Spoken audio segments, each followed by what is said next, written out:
BBC Sounds. Music, radio, podcasts.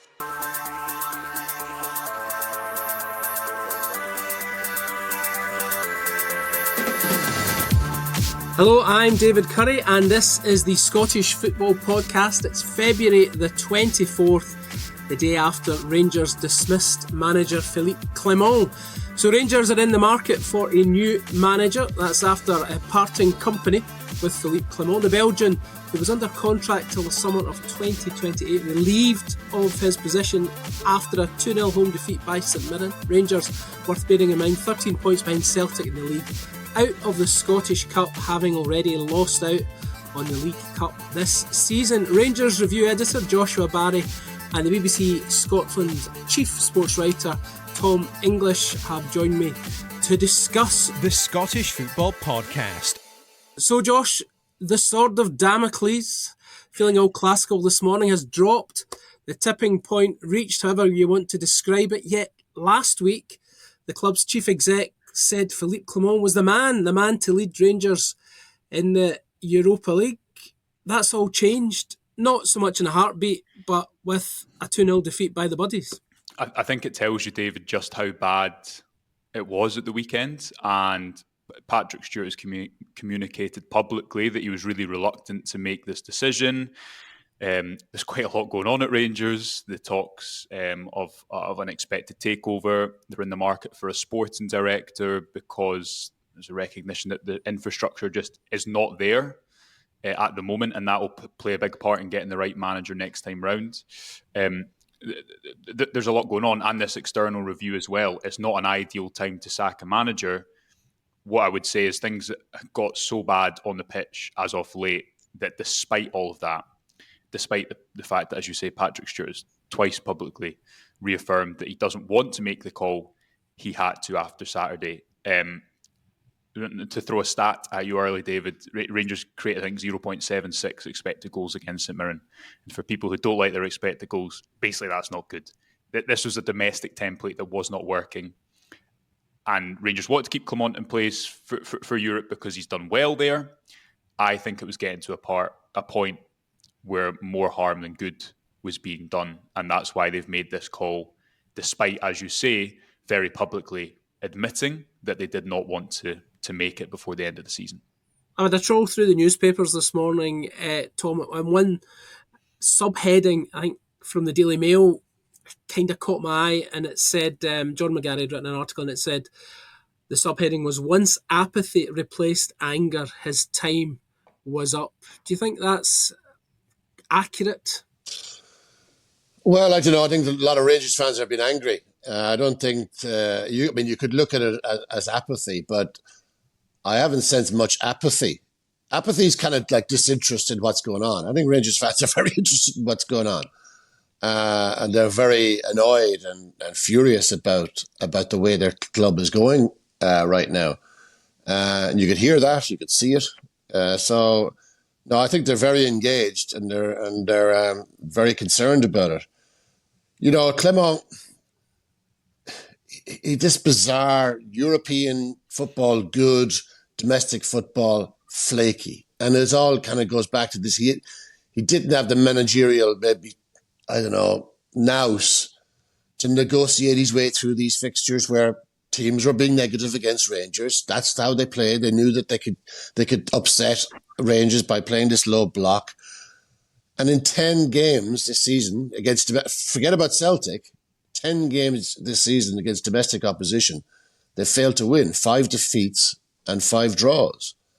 And obviously, no matter how forward-thinking the club is in terms of, you know, player trading model and build a young team with value in it, that's all great. As long as you're clearing up the domestic opposition that you should be clearing up. You cannot hold on to your credibility if you're losing to Queen's Park and then you're putting in an absolute stinker on the back of that against St Mirren. The credibility goes. Yeah, Josh, after that Queen's Park defeat in the Scottish Cup, it was almost had the feel of it was in employment only on a game-by-game basis. Is that going to be his legacy, how he'll be remembered, the man who lost at Ibrox to Queen's Park? Yes, probably ultimately. I think he'll be remembered as someone who we can't forget that he had some difficult circumstances, right? Starting the season at Hampden, Rangers have not really been a club who have been a demonstration of stability off the pitch. Clement said recently that things have come onto his desk that no manager should have to deal with. All of that's true, and yet simultaneously at the same time, as Tom rightly says, Rangers look like a team who genuinely are at their most uncomfortable when they're playing the game that they do most often, which is trying to break a team down. And this isn't an issue that's new to Clement, but I think it's been at its most pronounced. The Queen's Park game, that yes, Rangers created opportunities. Okay, there maybe the spectacle figure wasn't nearly as low as it was against St Mirren, but for large parts of that game, Queen's Park were comfortable, and that was the most obvious mismatch, the real detachment. Clement won 18 of his first 20 games.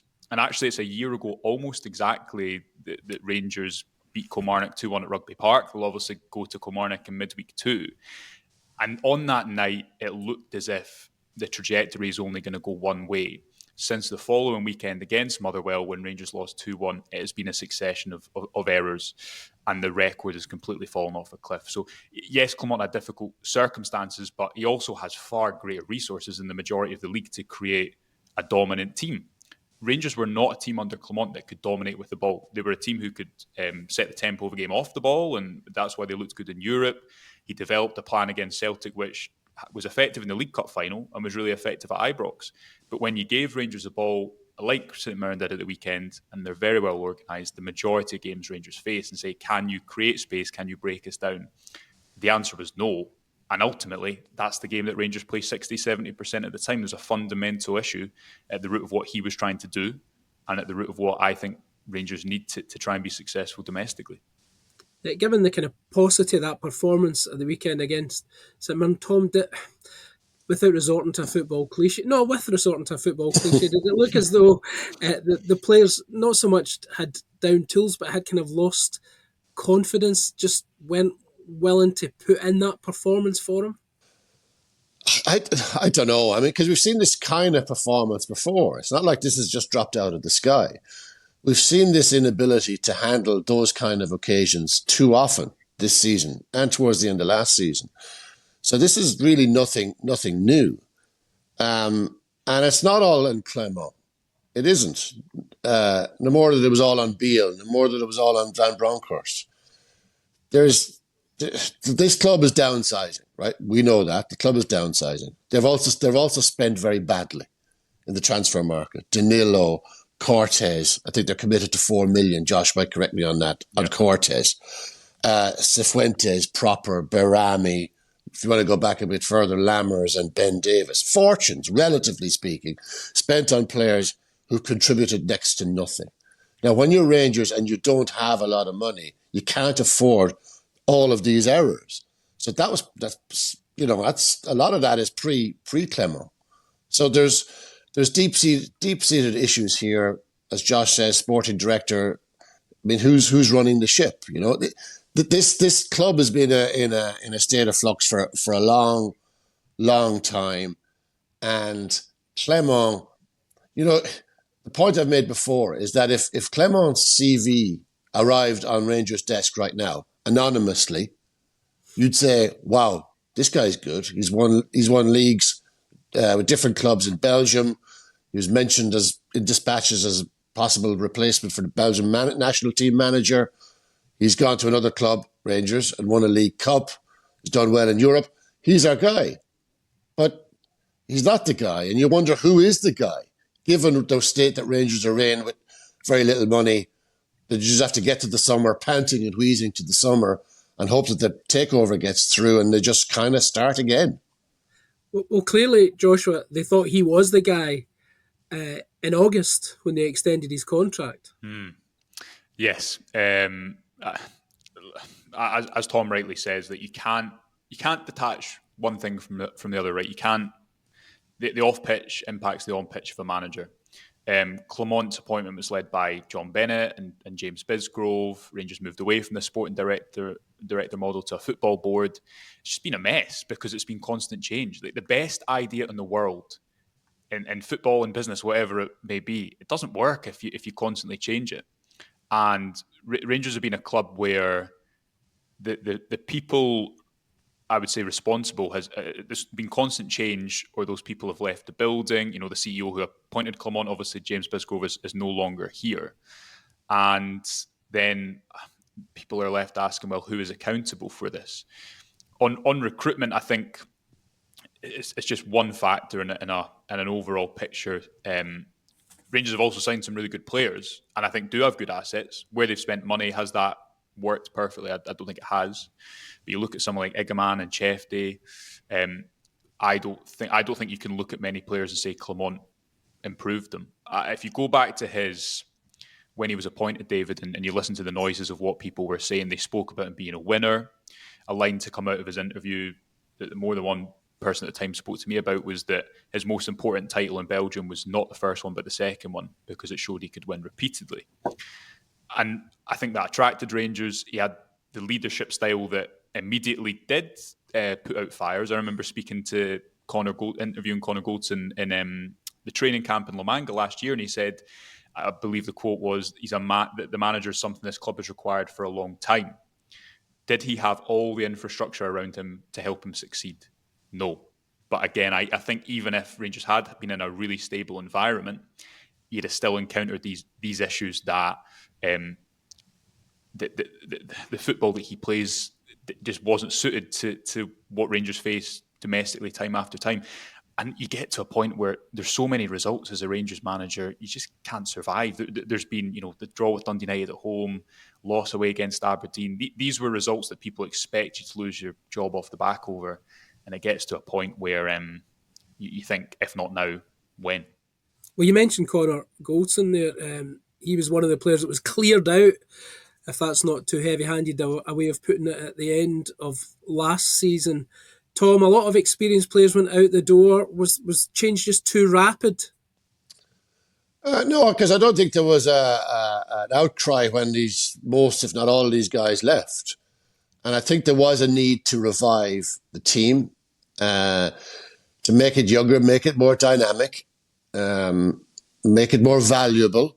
This mythical player trading model that Rangers constantly talk about but never actually nail. That's what they were trying to do while winning most games. Now, that should be achievable if you're Rangers, because you're playing, most of the teams you play against domestically would dream of having the resources that you have. So you should be able to make the team younger, make the team more dynamic, and win most of the games. And Clement could never do that. I think it's a very complicated one because of all the nonsense that's gone on around the club internally. Hamden at the start of the season, the sporting director, this changing models that they have. They had a sporting director, then they didn't have a sporting director. Now they want a sporting director again. They seem to be all over the place.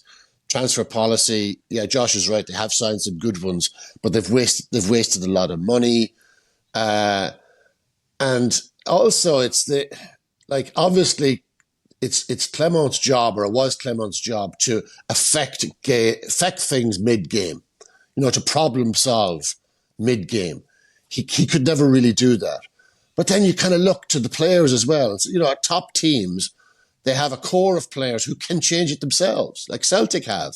McGregor or Carter Vickers, these kind of guys. Senior players who can see the problems and solve it without Brendan Rodgers having to give them an A, B, and C of how to do it. Rangers don't seem to have those guys. They don't have the leaders. They don't have the gnarled pros. That's probably a byproduct of trying to rebuild the team as a younger model of, exuberance and guys that they can sell on. So they're trying to spin many plates, and all the plates come crashing down. So Rangers fans waking up today, they'll all be up and about by now. Josh, what are they thinking? Here we go again. We were just speaking before we came on about this kind of annual tradition of Rangers sacking managers, and that's kind of what it is. This will be their fourth managerial hunt in 4 years. Is that right? Third, fourth? I don't know. You literally do lose count. The club is not in a position at the moment to go and appoint their next permanent manager this season. If you're a manager and Rangers are trying to attract go upwards to attract a manager. You're looking at this season and think, do I want to see in another Celtic treble? Do I want to play 11 or 10 whatever games of no significance domestically? No, they're going to appoint an interim team. Believe that Issam Shirai, I don't know if I've pronounced that correctly, I hope I have, is taking training this morning. Yeah, he arrived at the club at the end of January, already took a lot of training, so that's not necessarily a break from the norm, but he's not really been a manager in his own right. Obviously, he's new as well. He doesn't really know the squad. He's only been in the building 4 weeks. I think there's anticipation naturally and excitement about the talks with the 49ers, the expected takeover, the feeling that things are changing. But that could be a long way away. It's not as if the impact of that is going to be felt tomorrow. This is a big call for Patrick Stewart. The reason that Rangers want a sporting director is to make decisions like this. You need someone with a footballing knowledge to properly judge the manager, because Clement has had all these difficult situations that we've outlined. He's also had, I would say, a real lack of scrutiny in his performance and patience that other Rangers managers, like his predecessors, have not had. We speak about his record in Europe. Van Bronckhorst, I know it was a different time, but Van Bronckhorst almost won the whole thing, and he was out of a job because of domestic performances a few months later. There needs to be, I think, a clear communication of, this is what we're doing for now, and here is a long term of how we're going to get out of it. I think, to be fair to Patrick Stewart, he has communicated that when he's been discussing the need for a sporting director. He's right in his assumption that the man in the dugout does not fix everything, and is not a silver bullet. But until the end of the season, that's still an important role. Rangers have to play Celtic twice. They have a number of games at Ibrox that they need to be better encounters than the weekend turned out. And they also have 2 big games against Fenerbahce, which...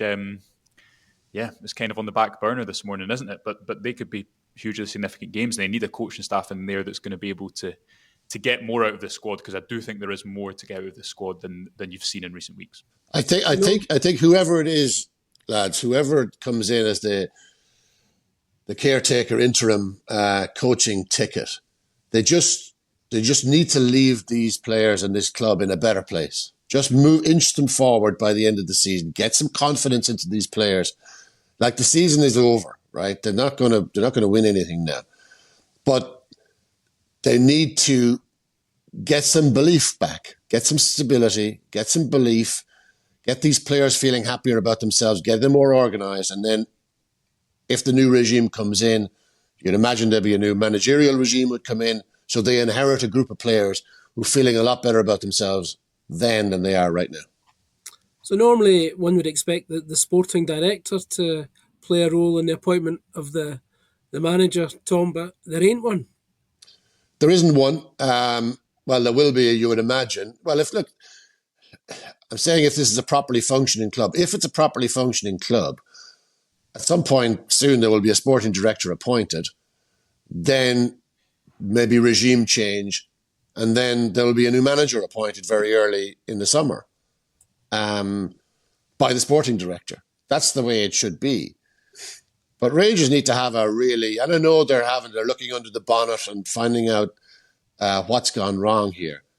This needs to be a proper process now. This club has messed about for far too long, chopping and changing with managers. I don't know. I mean, they seem to me to be living for day-to-day existence, not really knowing what they're supposed to be doing. This is a really, really grim moment for them, actually. Josh, you can have the final word.